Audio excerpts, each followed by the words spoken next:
thanks for taking the time to come along and listen to my crazy words.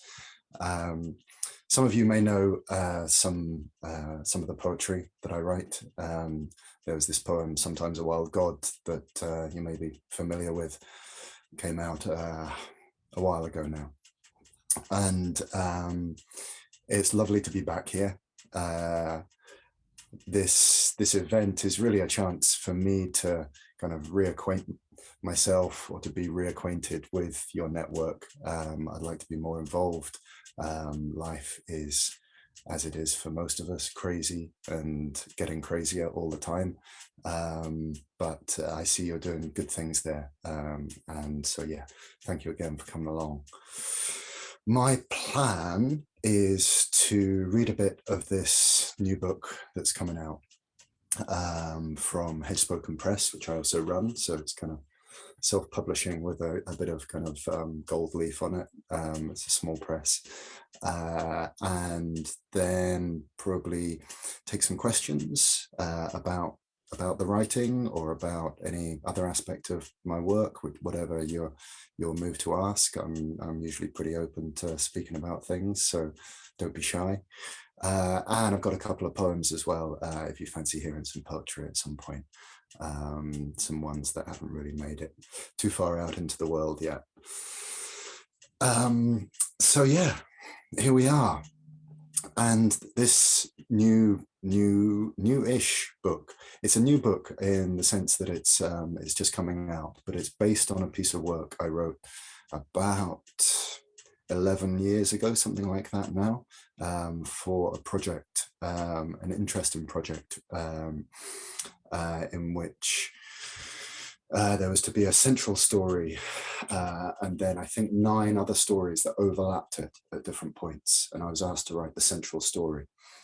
And so I put out this piece at the time, and it's been nagging me ever since to come back to it and kind of work on it again and turn it into something that's a bit more freestanding and a bit more fulfilling of some of the arcs and potentials that it's set up. So it's quite different from Sometimes a Wild God, if you know that one, and certainly pretty different from a lot of my other work. But there are big overlaps as well, and perhaps that's something we can talk about later on. I'm just going to show you some pictures, actually, of some of the illustrations that Rima Staines, my kind of creative partner and mother of my children, and my ex, did for it, because they add a little bit of context. So just give me a moment and here we go. So I don't know if you can all see that. That's the cover there. So this piece is called Scrimstone. That's a mock-up of the cover.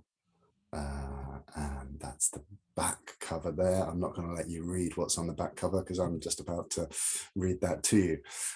This is the first illustration. So the story is in 3 parts. And this is the illustration for the first part, which gives you some idea of the tone of what's going to be happening in there. Yeah. So it's quite a thing. And this is the second part illustration. I'll show you the third one later on when we get to the end. Yeah, Rima's beautiful work. Okay, so are you all sitting comfortably or standing comfortably? Yeah. In that case, I've got the text up over here, and I'm just going to read. I'm a bit nervous. It's a strange thing. I do a lot of sharing of my work. You know, I run workshops online and one-to-ones and all of this kind of stuff, and I do performance. And I'm used to sharing poetry. Reading fiction is an edgier thing for me at the moment. So yeah, if you detect a little kind of tremor in my voice, that's because I'm nervous, because I want you all to like it and I want you to impress you all. Here we go.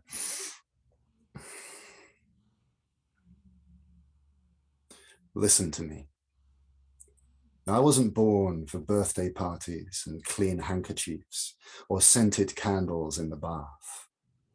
I didn't come here for your mother's approval at the dinner table, for string quartets on the lawn, or a pat on the back and a cigar from your dear old dad.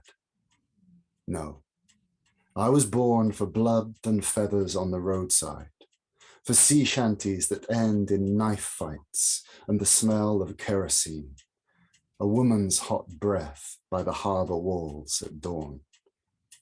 I was made for bear claws on wet bark, for dustbin fires in the wasteland, where desperate men in greasy overcoats swig vodka in the sparse snow and a cold so tight and empty you can barely see a flame in it.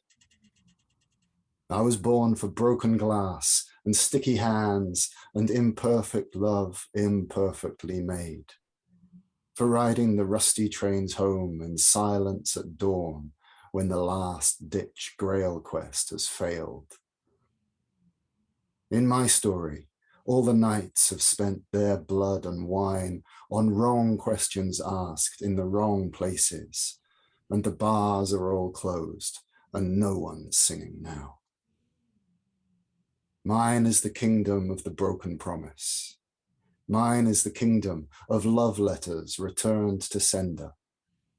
And mine is the everlasting light in the eyes of those who've been through every kind of hell and still come back for more because they like it here.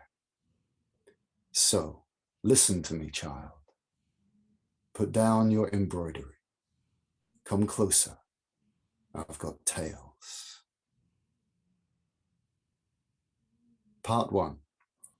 The outlaw's life and a death. Yes, there was a before. I had dreams, vivid as a scar and as painful as its making. For 1,000 years, or so it seemed, I lived wild beneath a hollowed hill, barely a thought crossing me. Then I dreamed I lived as a vulture, as a bat, as a wolf in the mountains, a creature of hunger and survival and fear. For even longer, I lived in the belly of an alembic, existing as something fluid and alchemic, beyond comprehension. My gestation was not prosaic. In my mouth, when I had one, the taste of fire and ashes. In my ears, always, ferocious echoes of one word: out. I coughed once, coughed twice to heave the smoke and fear out of me, and when I awoke, I was a child, a human child, swaddled and crying, greasy and grey, pink and needy, as helpless as a maggot, but as potent as an exploding star. My father was a gambling man. In every town that can raise a table, which, as it turns out, is almost every one, he played the games on offer and won more than he lost. As soon as I was tall enough to reach a trouser pocket, I would accompany him to the bars and dens he ruled over, and learned the ways of cards and dice, the spin of the roulette wheels I loved so much, the clatter of chips and the patter of the croupier. I learned to distinguish the groans of the unlucky from the moans of the liars. And I saw the way some men cheated the system. I picked the wallets, and my father fleeced the halls of honest and dishonest alike. He was neither discriminating nor kind. The world was his fruitful orchard, and we were scrumpers at large. A charming lad, I was my father's distraction as he wove the spells of word and hand that meant the ladies swooned and the gentlemen faltered. If he wore me like a gewgaw or a bauble, I did not mind much. I was useful and deft, and by the age of 6 could feign consumption or a fit as fine as any seasoned actor. The world, by and large, was helpless, and my father grew rich. Everyone should roll about in a pile of notes and coins at least once in their life. I have heard it claimed. And I don't know if that's true, but it has something to be said for it. As a grimy child, I rolled in more crumpled currency than most will ever see, and it taught me two things, no more or less. Money comes in and money goes out. I could pick pockets and steal watches as quick as a jackdaw, and I could spend it just as quickly, in and out, fast as a knife in a bad brawl, fast as a secret told and regretted, fast as a fall. My father was profligate and generous, a beguiling wastrel without, it seemed, a care in the world. He had, however, a hole in his soul the size of Nevada that no quantity of cash or alcohol could fill, for all his not so valiant efforts to do so. I observed quickly how the small hours of the night stared horribly at him. In all the shadows, there was something he both loved and loathed, and I didn't then know what it was. My greatest gift was to distract him, and this, in his ungratitude for that gift, was his greatest undoing. My mother slept with a dagger under her pillow, a once beautiful thing, now as tarnished as all her hopes. She had once believed in a life of beauty and laughter, and had flown like the most exquisite and guileless bird into the nets of my father's fickle desire and affection. Instead of the life of wonder she'd imagined, she was constantly dismayed instead and broken by his transgressions and disregard. I was the rosy apple of her eye, and the field of constant battle between them. She was convinced in her beautiful bones that I was a creature of heaven, pure of heart and too delicate to be sullied by the grit and grime of my father's world. I don't know why. Perhaps it was a mother's necessary blindness, or perhaps she saw beyond the petty evidence before her into the nature of my being. I jest a little. I was her Parzival, her joy, her great success in a world conspiring to ruin her.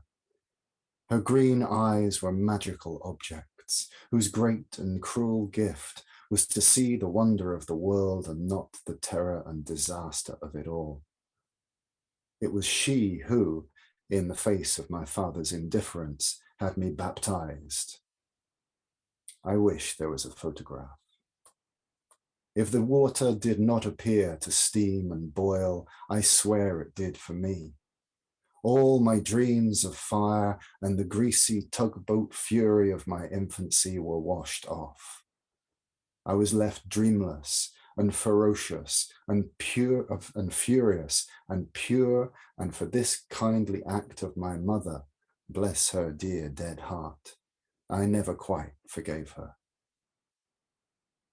It was good to be young. It felt like morning, like waking up without the desperate, lifelong, lovesick depression of a million years on the breadline, like a silver and blue morning, clean and possible, a ripple of a morning on a day blue lake. I pointed at ragged, filthy pigeons on the pavement, and in my eyes, at least, they became swans and doves and miraculous creatures. My dreams were all of butterflies and swallows and dragons that scarcely weighed an ounce. You could have taken a year of my dreams and scattered them in the wind. They'd still be floating like dandelion dust in the air. I flew kites. Me, kites without razor blades or ground glass, kites without fire or drunken madness in the sand dunes. Face paints and grasshoppers, spinning tops and a face sticky with jam. I spun plates, chased a hoop with a stick, and only struck a small number of animals with it. I learned how to be a child. Watch me, mama. I'm a human, as lovable as a bean sprout or heart. My mother made me a world of dancing and wonder, and Christmases where Father Christmas wasn't drunk or stealing the silver, where the snowmen didn't melt or suffer indignities in the deep midwinter night. She did her best. I couldn't bring myself to break the spell by whispering to her bosom, "Lady, you've got the wrong child here." I shut up and sucked it, and all the world was a glory of mother and child. To her, I was Jesus Christ incarnate, gullible enough in her motherhood to believe that her baby boy wouldn't play with guns or swear or be a thorn in the foot of the world. Not so, my father. When he first saw this snow-white, surprising fruit of his loins, he didn't see the wonder of it all. He saw a host of possibilities and a pile of gold coins as tall as a house, an accomplice for his various and terrible confidence tricks. My mother tried to dissuade him, but he was too intent, and I looked at him and liked the smell of brimstone and whiskey, the whiff of chutzpah and vice. I took quickly to the new agenda, and my mother's heart withered like pale skin around a burn. My father was a kingfisher fellow. I almost never saw the man himself, but in quick passing flashes of grandeur and eloquence. Mostly he wore a continual self of masks and cunning disguises, made from the catalogue of mythic thieves and scoundrels. He was a jack of hearts, a knave, a fool, a winner of smiles from women, and gold in gambling dens into which fools and only fools tread. He trod in and still somehow trod back out again, pockets hefting gold and jewels fit for a sultan, or at least the pretty whores he charmed and was charmed by in return. As an aside, my mother died soon after, not wreathed in gold and jewels and my father's kisses, but in squalor and filth and gin, heartbroken and alone while we robbed a casino in a small town on the coast. If you suspect, you detect a flavor of bitterness towards my father at this point in this serving of my life, I will not be the one to deny it. When does a rascal become a scoundrel? The charming oil that smooths all thresholds at some point becomes a syrup whose sick odor spoils all things. But when? Not a question to ask yourself in the mirror of a 10th whiskey bar as the shutters come down and you reel off into the empty arms of night. But in better moments of more refined meditation, it has occurred to me to wonder. However, my father's misdemeanors and sleights of hand did not win him universal admiration. He took another wife the week after my mother's death, having abandoned any attempt to keep up a semblance of civic respectability. The priest was drunk, and also bribed, and further, owed my father money. The congregation were largely strangers. I sat alone and brewed a cold pint of hatred in my heart. Even the dullest ear could hear the pitter-patter of Trouble's horse on the horizon. Drunk on the winnings of his latest escapades and the first flush of marriage, my father threw a wedding party for his new wife and his retinue, those curious creatures that hovered about him like lies, like spectators at some dazzling, unfolding disaster, like flies. Such a party. I remember it only dimly. Can-can girls, cocaine, an Ethiopian dwarf in a leopard suit. Certainly there was an excess both of alcohol in the small port town in which we were camped, and of partygoers from all across this benighted country, eager to capitalize on the drink, the women, and the opportunities for both abandon and mischief. It was mayhem. I saw naked men staggering in the street, knifing invisible foes and making bestial grabs at dogs. The townspeople fled to the hills.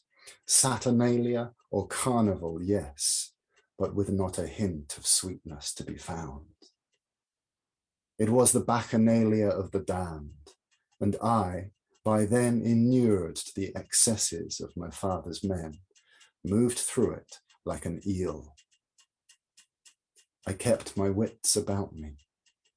A word here, a nod there, a plan or two long germinating, and now here in hell's fragrant armpit, coming to fruition. I did not raise a hand against my father, I swear, but I did, perhaps, lead a horse or two to water. In the midst of the celebrations, a drunken man with little in the way of name and even less of a story shot and killed my father. They say he died happy, but I am less certain. I never saw it happen, though, for I was long gone, with a 2/3 share of his savings in my bag. They say he was buried in a fine suit. It cannot have been his own. A lot of what they say is not true. I rode for 5 days before I counted the money, and another 2 before I stopped and realized I was rich. So it was. I came into my inheritance as a thief and a renegade. And I stood beneath that full moon sky and howled with delight and terror. What does time bequeath us? A handful of storylines, a bag of money if we're lucky. One self of us sleeps and another awakes. Flip the pages forward 15 years and they exchange again. Who are we? What is this place? How does it work? I know little now, child, but then I knew even less. My most flawed and earthly father had been a showman, a street artist of thievery. His tricks and games had been practiced and perfected in the squalid lanes and grand boulevards of cities the world over. His highwayman devices were old. A sleight of hand here, a blusterous patter there, a blade slipped quietly between the ribs, and he was an old school master of old school tricks, but he left little but memories and the story of his death. I determined quickly that my own legacy should be more substantial and less average entirely. My father had been an amateur at all he did. I would surpass him. He was a quarter-eyed king in the kingdom of blind sleepers. I arrived with one eye full open and the other winking to destiny. In a no-name town, I stopped at last to rest and take stock of my inheritance. I pulled up a stool at a long bar in a saloon full of coal miners and faded dancing girls. I took off my hat and put my gun on the polished wood. I was 15 years old. The barman passed me the bottle without saying a word. I drank fast and I drank deep, and I didn't stop drinking until the bottle was empty and everyone in the bar was dead. So that's part 1. Take a breath, have a drink.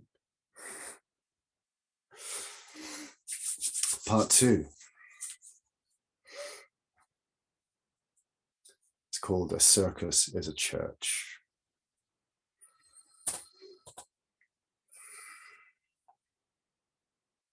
This is a good bedtime story for kids. Part 2. A circus is a church. Ladies and gentlemen, roll up, roll up, roll up. I regard the crowd gathered there on the grey rain and the candy-floss night, and my eyelids flicker with the dismalness of it all.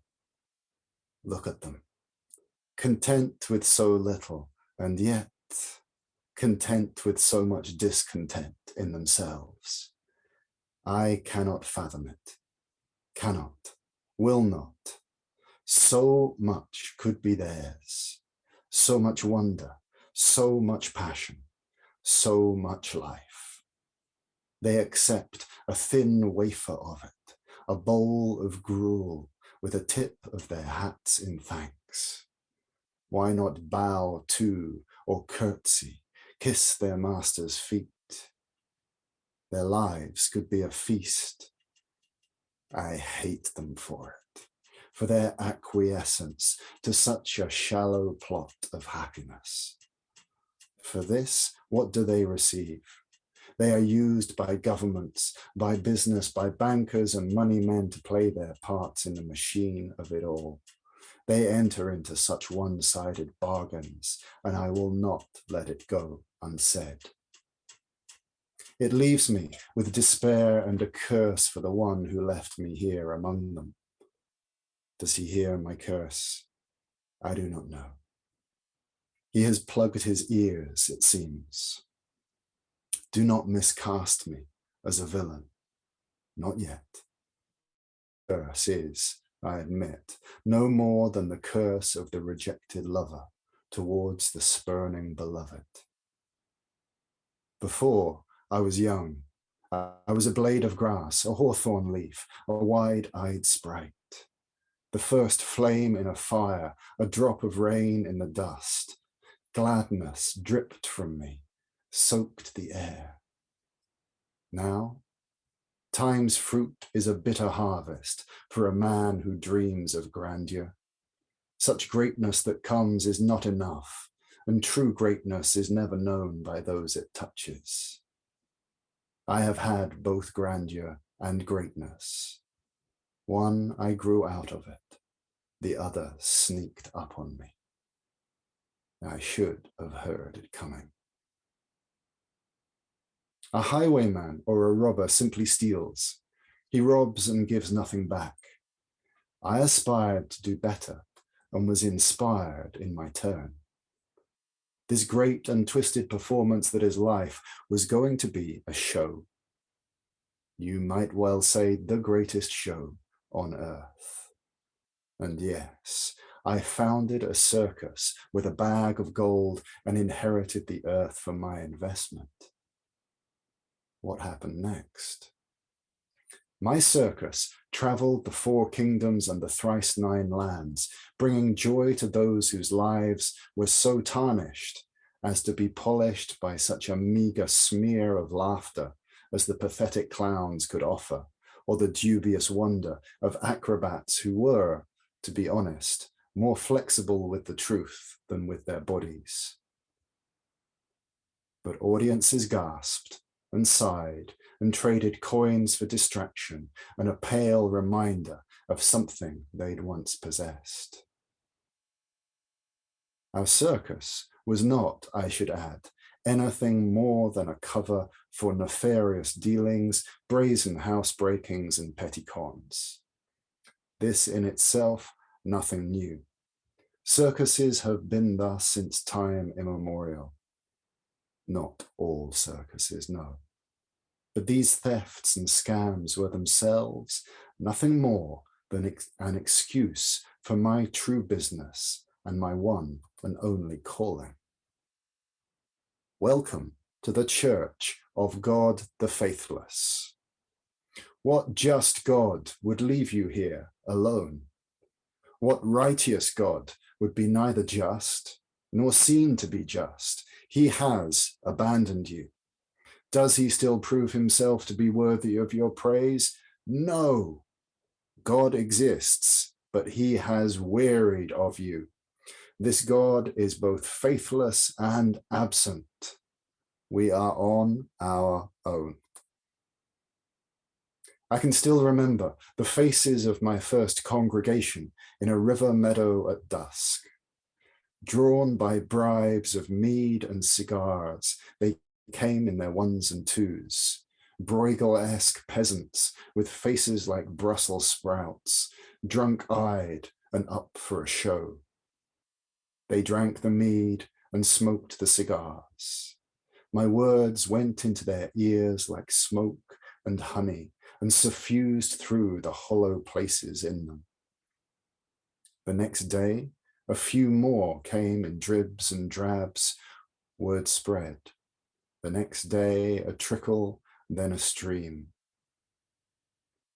My sermons, whilst not works of true art, roused rabbles and fueled fires from one end of the land to another.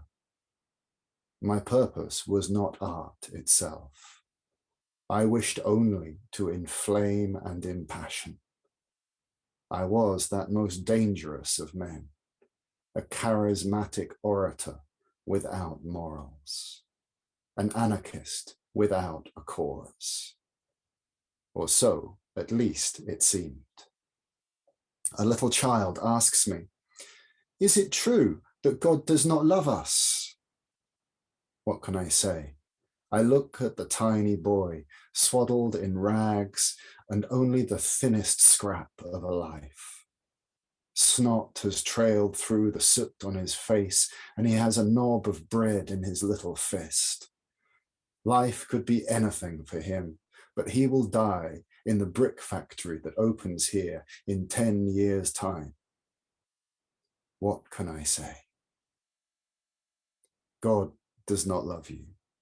God loves his faithful angels and the music of the spheres.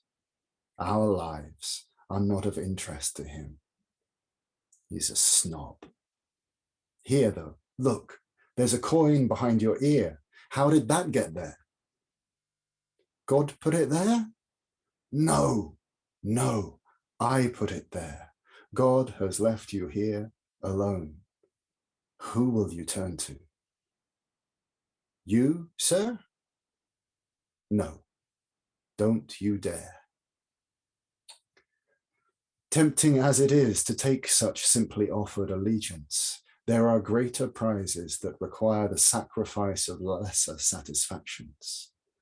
Remember this when you yourself judge me. When I was offered power over men, I did not take it. Do not turn to me, I tell him. Turn towards wonder. And I told him about wonder, about what our lives might be, and looked him in the eye as I did so, even as I could see his death in front of him. We traveled, dazzling one day with the tawdry delights of the ragged big top and an arthritic elephant or two, stealing by night what we could not during daylight, preaching the next day to the baffled folk of the roads and towns we came to. Repeat and repeat and repeat. It went on and it went on and it went on. Not ad infinitum. I'm too old for infinitum. There's only nauseam left. Where we went, chaos trailed behind. Glorious usurpations of authority, incandescent upturnings. Life blossomed, institutions withered. Farm workers ate of their harvest. Factory workers partook of the goods they made. Landowners spluttered and taxmen barked. Everywhere there was a great tumult. People rose up and demanded the wonder restored to their lives. It was a glory to behold. I smiled and the circus moved on, and my church of the open meadow and the tree-shaded congregation swelled, while the stone-built temples of authority stood empty. I don't know what I expected. Worse than I got, or better. Believe me, child, when you've been around the block a few times, adoration is a lesser currency than some kind of soul satisfaction, whether the adoration is that of the little children or of the magi, the red-topped tabloids or the pretty girls and boys or the great unwashed mass of life that teems on earth in all its dirty, wonderful glory. I did not need adoration nor devotion.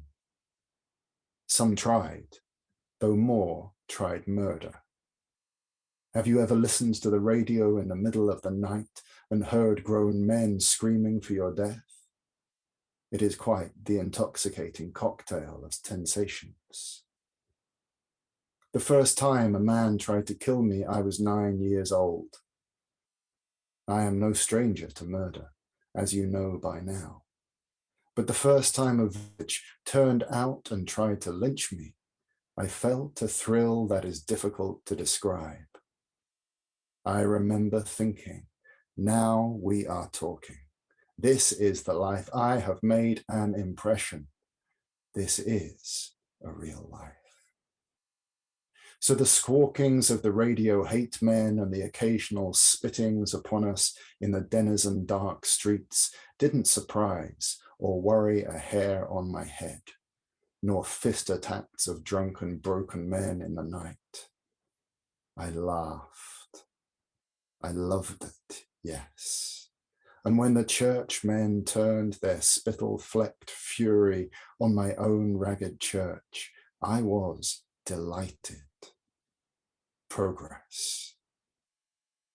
I was, and here is the sin, caught up in the music of my own mythology. I loved the sound my dance in the world was making, the clatter of my cane on the cobbles of life, the skitter and scrape of hoof and metal on time-worn stone, the roar of flame, the sputter of authority, shriveling and bursting like crackling on a fatty pig. I roared at the radio when cardinals railed against me, and when apocalyptics with their grey faces gathered outside our meetings, we sang to them and we gave them cake. We laughed at their fury, their madness. Should I have known better? Yes. My sin was the first and most terrible. I was in love with myself. Vicars, archbishops, curates, and priests spoke against me daily, and I only heard their words of fury and politics. What I didn't hear was the warning to look beyond the myth I was making. By the time I came back to myself, it was almost upon us. What was it? It was this. One night, while the full moon watched and the stars hid their eyes, a bishop-raised mob burned the circus to the ground and killed every man, woman, and child in the camp, and they cried for the love of God as they did so.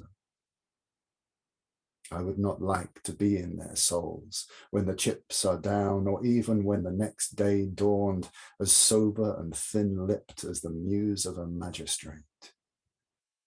By then, of course, their souls had other matters to attend with, and I digress into speculation. But I was not there when it happened. Fate, or his humor, meant that I was away when they came, returning from my ministry. I watched it from a hill a mile away, and yes, I wept. I met a man once who others had told me was wise, though he laughed when I described him so. He told me that time was the endless struggle between an eagle and a bull. He seemed to think that this would clear things up.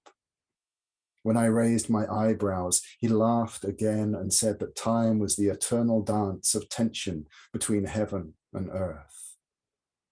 I didn't understand at the time, but I was too proud to say so. He saw it and nodded and smiled while he let me pick his pocket, and I hated him for it. That moment beneath the full moon, I felt the eagle pull up and the bull pull down, and time stretched to breaking point in me as they pulled.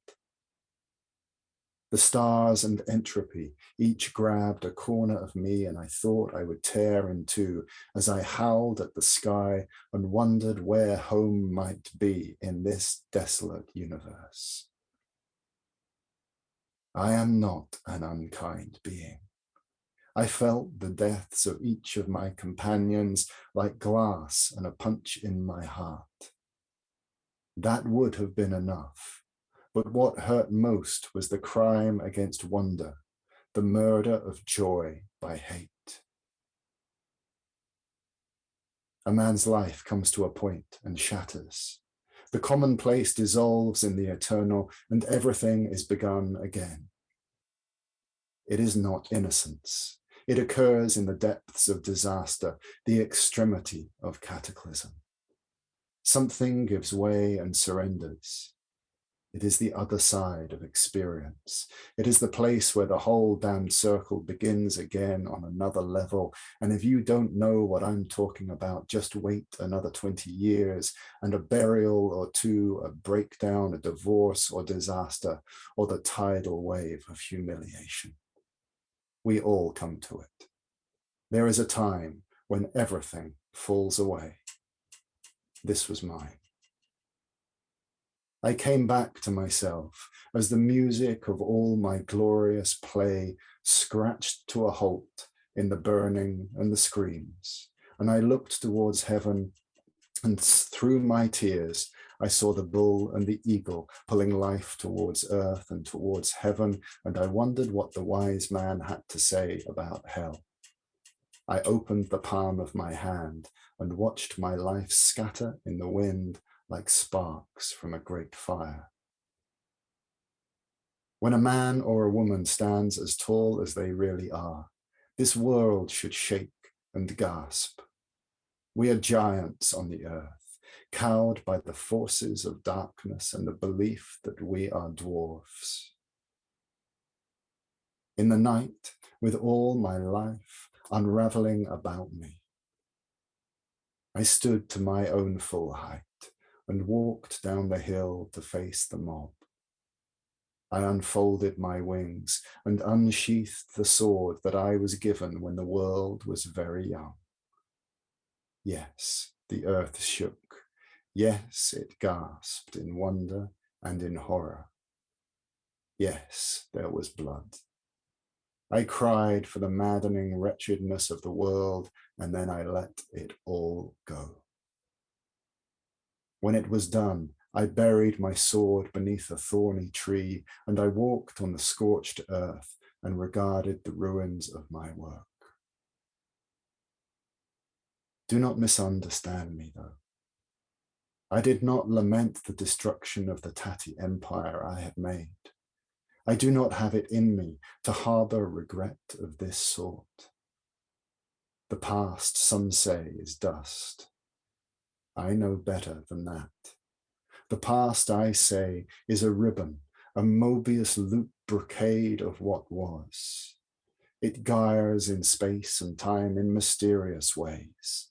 Precious filaments connect it to the present and the future. Time is not what it seems. This is metaphysics, however, and my focus was on the earthly ruins of my endeavors and the bodies of my friends.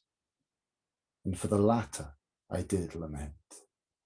Lest you think me callous, I wept a river of tears for the brutality of their ending, a torrent that could have drowned a mountain or made a sea.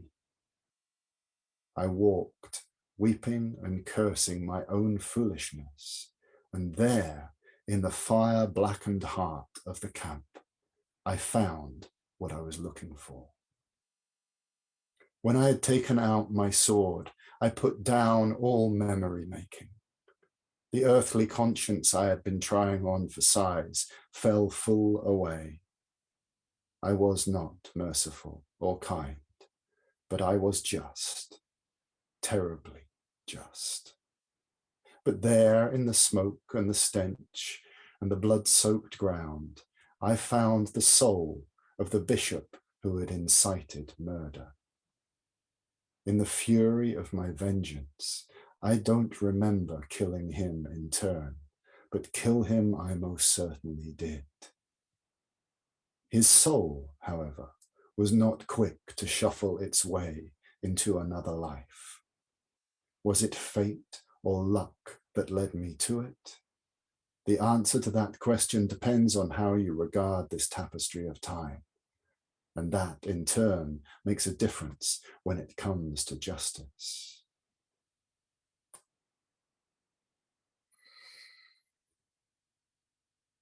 My belief in non-violent communication is finite. I feel quite straightforward about this. I will silence the tongues of those who speak falsely against your name, and I will not accept cruelty to any being. Conflict resolution I consider my speciality, but peacemaking, not so much. Deserts have been made, battlefields turned to glass. Conflicts are resolved and justice is done as I believe it should be. My modality is cauterizing. I will turn my cheek with ease 1,000 times, but if you wrong my friends or commit crimes against life, I will kill you. Your world has been offering me an invitation to join it for as long as I can remember. Come, it says, lay down your sword for Christ's sake. Put away those wings. Peace at last. Don't kill the priests. Sit, eat, break bread with us. I shall not be attending that feast. The servings are thin and the food is made out of water. There is no meat, and what in heaven's name you've done to the wine, I don't know. Your pale world is constructed from straight lines and neat folds, and clearly this, and clearly that, and I want no part in it. If you wish to find me, look in the complicated hills, beyond the borders, and in the forests that grow thick around your flimsy castle walls. I know anger, and I know despair, and I know the pain of exile, and where such complexity is not welcome, I will not put food on my plate. But there in the foulness and the reek, I found the soul of the man who had ordered the murder of my people. Snuffer of hope's candle, despoiler of dreams, chanter of lies. All that was left of him was a squirming thing, dark brown and red and disgusting. It was trying to burrow into the desecrated ground like a grub. Its skin was leathery. Phlegm and spittle coated its round, toothless mouth. It had spines and no arms or legs, and it shrieked when I approached, a hateful and pathetic sound. It writhed and coiled and shat itself and spewed puke water from its mouth. I wanted to crush it, extinguish it, hurt it in turn for hurting that which I had loved, but I did not. I lifted the thing up and put it in a bag and drew the string tight, and I'm not sure if I was closing the bag to stop it escaping or to stop myself destroying it. Either way, I cradled the bag in my arms and I walked away from that battlefield more tired than any mortal being can understand, and I walked in that moment away from all of my earthly ambition, believing I was turning my back on fate itself and this whole tawdry theatre of the world. My sword howled in the ground in which it stood like a dog betrayed. I did not retrieve it. No, and I did not turn back.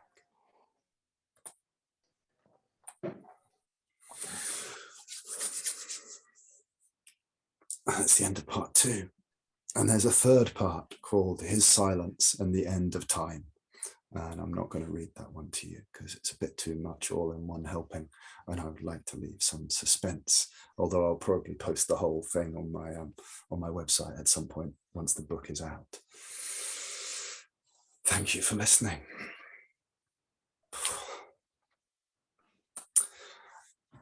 It's a strange tale. It's interesting reading it out. I've read it out once before. I did a reading a couple of weeks ago.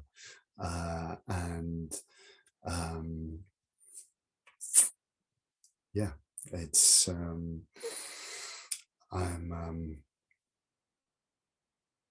as I read it out, I get all sorts of feelings. I'd be curious to hear how it landed with any of you.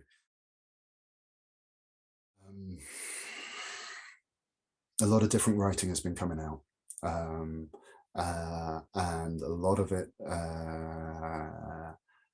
divides into kind of 2 parts.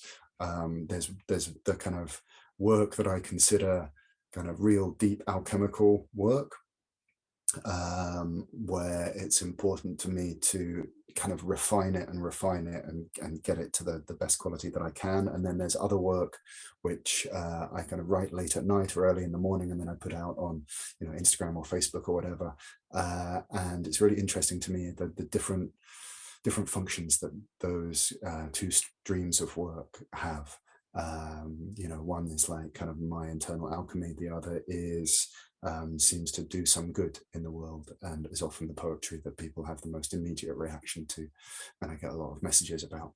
So I've got two poems to read, one from one stream and one from the other. One I started about 3 or 4 years ago in a very, very, very difficult stretch of my life, where there were seemingly unsolvable conundrums. I was caught in a situation, but I wanted to write about that particular underworld. It's called In Passage, and the other is a much shorter piece called The Narrow Bridge from last year. So, right, okay, I'm going to read these ones from the screen.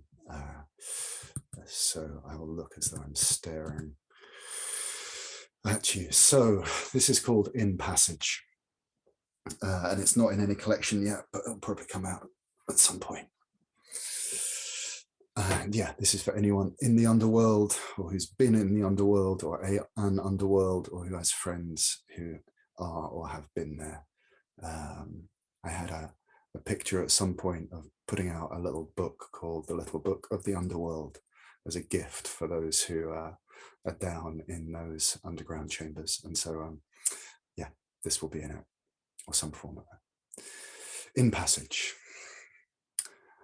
Oh, my friend, my beloved, my heart, I see a thick darkness has you now, like a vice, like a dog, like a cloud. This is where you awaken into the soul dark night, in which you can neither go on nor turn back to safety without some fracture of your world, hemmed in by this passage between 2 rooms of your life. What foolishness or genius has brought you to the dark edges of what you know, to this tunnel tight with impossibility? And what will save you from this terrible and fertile pain? You cannot choose to do nothing, but your whole life shudders and heaves and halts. This poem will not save you, nor any of those hefty books or slim texts on the word-thick shelves of your art, your knowledge, or your lore. You could go to the desert and fast in the scorching sun, listen for the coyotes and sit with the rocks and the withered trees. They will not save you. Deep in the greenwood, praying to the moss and oak, pressing your face to a granite god and the holy babbling stream, this will not save you. At the mountain top, an eagle might carry you in its claws, far from your known world, into the rising eye of the sun. The spears of dawn might cut the cords of your familiar existence. For a moment, you could leave all gravity and remember your infinite kinship with all beings. And this too will not save you. Only this, one foot after the other, true as you can be to the great intention, that star you followed into this impossible corner, alone with the acute agony of your predicament. Pray, but not because it will save you. You can pray to the mother of your hearth to take you back and feed you by the warm fire. She will not save you. She would not insult your birth with such deceptive comfort.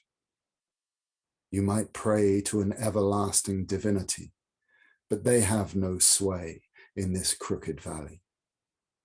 Pray instead to the deities of hinge and doorway, to those who know the dark passage you traverse.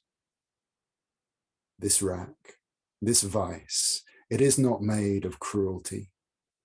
To be in this passage should not result in a single fatality. For all that you are now beginning to die to all the certainties you stored up in your weathered treasure house. Yes, you must go into each chamber of your heart as it opens to the beat of your soul's invitation.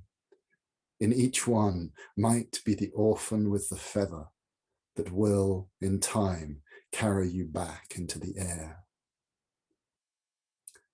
Gemstones will fall from the rocks. You will return to your life, and it will not be unchanged, but you will return.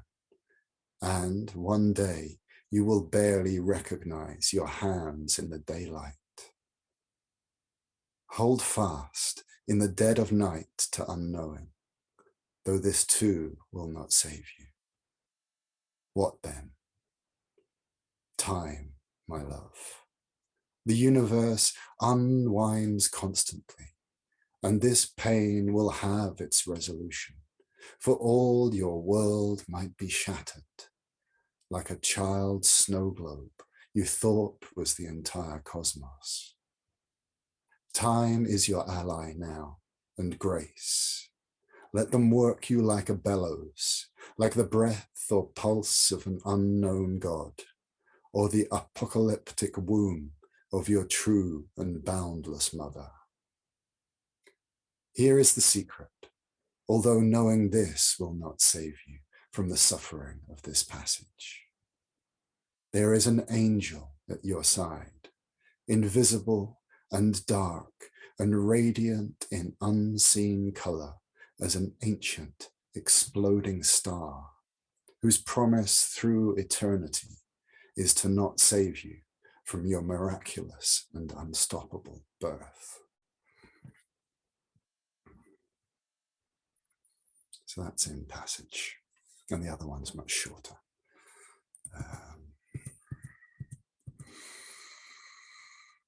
This is called The Narrow Bridge. I wrote this, about a year ago, when I was living in a small cabin in someone's garden. On the big rowans, the berries are starting to turn. The storm has come in, sweeping away summer. In this perilous moment, I am attempting, with little skill, to thread my way between pain and love. Descending where descent is required, and ascending on what wings appear before me. I do not know if my path is righteous, but it is the only path I see which bears my name. All futures shimmer, tremble, and collapse towards some unknown destiny. On this slender pathway, I place one foot after the other, traveling over the chasm in the only way I know. In the lane behind this cabin, there is a lily in the hedge, as radiant as the sun's memory and as incapable of hiding. Each time I pass, I bow down to it.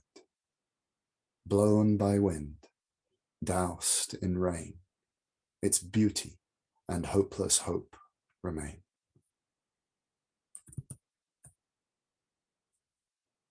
That's the narrow bridge. Bless you all for listening. It's been lovely to share some words with you.